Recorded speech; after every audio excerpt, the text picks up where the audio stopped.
ನಾಫೆಡ್ ಕೇಂದ್ರದಲ್ಲಿ ರಾಗಿ ಕೇಂದ್ರ ತೆರೆದು ಅರ್ಧಂಬರ್ಧಂ ರೈತರಿಂದ ರಾಗಿ ಖರೀದಿ ಮಾಡಿ ಏಕಾಏಕಿ ಖರೀದಿ ಕೇಂದ್ರವನ್ನು ಸಂದಿಗ್ಧಗೊಳಿಸಿರುವುದು ಬೆಳೆಗಾರರಿಗೆ ಮಾಡಿದ ಮೋಸ.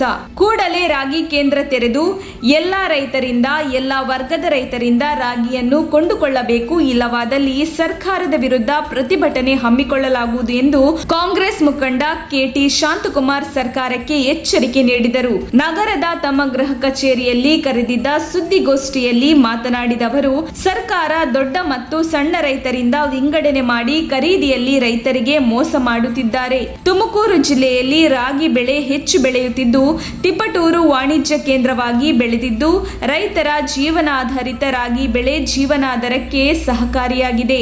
ರಾಗಿ ತಂದು ಕೇಂದ್ರಕ್ಕೆ ಹಾಕಿದ್ದ ಖಾಲಿ ಚೀಲವನ್ನು ಸಹ ರೈತರಿಗೆ ಕೊಡದೆ ರೈತರಿಗೆ ಬಹಳ ಅನ್ಯಾಯ ಮಾಡುತ್ತಿದ್ದಾರೆ.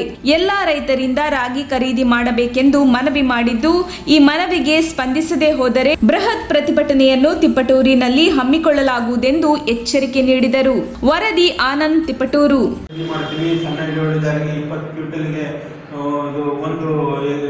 ಒಬ್ಬ ರೈತರಲ್ಲಿ ಒಂದು ಪಾಣಿ ಇದ್ರೆ 2.5 ಎಕರೆ ಸಣ್ಣ ಹಿಡುವಳಿದಾರರಿಗೆ 20 ಕ್ವಿಂಟಲ್ ರೈತ ಖರೀದಿ ಮಾಡ್ತೀನಿ ಅಂತ ಹೇಳಿದ್ರು.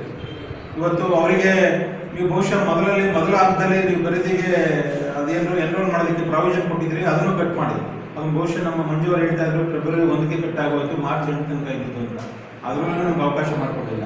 ಆಮೇಲೆ ದೊಡ್ಡ ಹಿಡುವಳಿದಾರಿಗೆ ಸಂಪೂರ್ಣವಾಗಿ ನಿರ್ಲಕ್ಷ್ಯ ಮಾಡಿದ್ರು.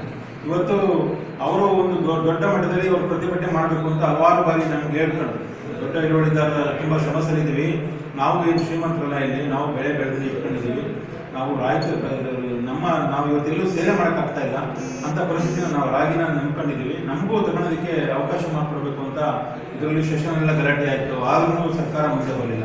ಇವತ್ತು ಸಣ್ಣ ಹಿಡುವಳಿದಾರರಿಗೂ ಇವತ್ತು ಏನೆಲ್ಲ ಆಶ್ವಾಸನೆ ಕೊಟ್ಟು ಖರೀದಿ ಮಾಡ್ತೀವಿ ಅಂತ ಹೇಳ್ಬಿಟ್ಟು ಕೆಲವಾರು ರೈತರುಗಳಿಗೆ ಮಾತ್ರ ಖರೀದಿ ಮಾಡಿ ಏನೆಲ್ಲ ನಿರ್ಣಯ ಒಂದು ನಿಗದಿಪಡಿಸಿತ್ತು ಇಷ್ಟು ಕ್ವಿಂಟಲ್ ಅಂತ, ಅದರ ಅರ್ಧನೂ ತಗೊಂಡಿಲ್ಲ. ಇವತ್ತು ಹಲವಾರು ರೈತರುಗಳ ಸಮಸ್ಯೆನೂ ಹಂಗೆ ಇದೆ. ರೈತರುಗಳ ಸಮಸ್ಯೆ ರಾಗಿ ಬೆಳೆಗಾರರಲ್ಲಿ ನಮ್ಮ ತಾಲೂಕಿನ ಸಂಪೂರ್ಣವಾಗಿ ಇದ್ರ ಬಗ್ಗೆ ನಮ್ಮ ಸಚಿವರಿದ್ದಾರೆ. ಇದ್ರ ಬಗ್ಗೆ ಒಂದು ದಿವಸ ನಮ್ಮ ಸೆಷನ್ ಮಾತಾಡಿಲ್ಲ. ಇದ್ರ ಬಗ್ಗೆ ಪೂರಕವಾಗಿ ನಮ್ಮ ರೈತರ ಹಿತ ಕಾಪಾಡುವುದರಲ್ಲಿ ನಮ್ಮ ಸಚಿವರು ಎಲ್ಲ ಒಂದು ಕಡೆ ವಿಫಲರಾದರು. ಹಾಗಾಗಿ ದೊಡ್ಡ ಹಿಡುವಳಿದಾರರು ರೈತರು ಹೆಚ್ಚಿನ ಅಂಶದಲ್ಲಿ, ದೊಡ್ಡ ಹಿಡುವಳಿದಾರ 2.5 ಎಕರೆ ಮೇಲ್ಪಟ್ಟ ರೈತರುಗಳು ಹೆಚ್ಚಿನ ಸಂಖ್ಯೆಯಲ್ಲಿದ್ದಾರೆ. ಅವ್ರನ್ನ ಸಂಪೂರ್ಣವಾಗಿ ನಿರ್ಲಕ್ಷ್ಯ ಮಾಡಿದ್ರು. ರೈತರು ಎಲ್ಲ ಒಂದು ಕಡೆ ಪಾಪ ನೊಂದಿ